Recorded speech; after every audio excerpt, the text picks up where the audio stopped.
వచ్చే జన్మలో ఉన్న అనాథలు కాకుండా అందరూ ఉన్న దానిలో పుట్టమ్మా.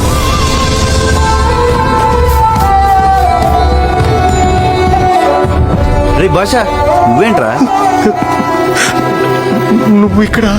ఏదో అనాశంరా, ఎవరూ లేకపోతే చివరి దాకా వచ్చా. అన్నీ బాగానే చేశానులే. అమ్మకి తెలిసి చాలా ఆనందపడతారా.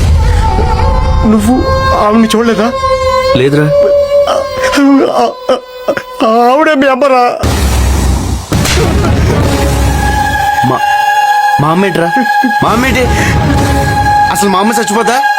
నీకు వెతకడం కుదరకపోతే వదిలే, నేను వెతుక్కుంటా. మా అమ్మ చచ్చిపోయిందంటావేంట్రా? ఏంటన్నా ఈ పెచ్చిన కొడుకు? ఆడికి ఏం మాట్లాడాలో ఏం మాట్లాడకూడదో తెలీదా?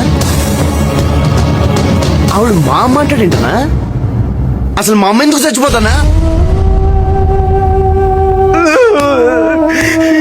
నరకం పగవాడి కూడా రాకూడదు. ఏం మాట్లాడమేంటన్నా? అది చెప్పింది అబద్ధం చెప్పు. అది చెప్పింది అబద్ధం చెప్పనా? అతను చెప్పింది నిజమే. అవును అంకుల్, అమ్మమ్మ ఈ ఆంటీ వాళ్ళ ఇంట్లోనే ఉండేవారు. ఇందాక మీరు తీసుకెళ్తుంటే చూసి ఆంటీని తీసుకొచ్చా. మీ అమ్మగారు తెచ్చుకున్న వస్తువులు, ఉత్తరాలు.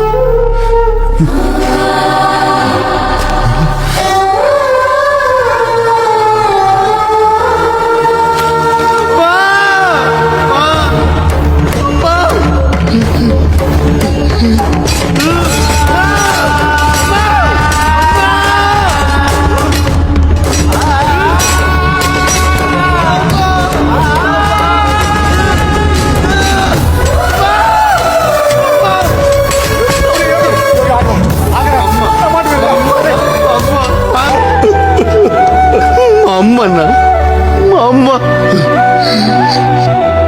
అన్నా, గత జన్మలో చేసిన పాపాలు ఈ జన్మలో తగులుతాయంటారు కాదన్నా. ఏ జన్మలో ఆ జన్మలోదే, ఎప్పుడు తప్పుడే. మంచికైనా చెడ్డగానే కత్తి పడడం పాపం అన్న, పాపం. ఇగో ఇలా మా అమ్మ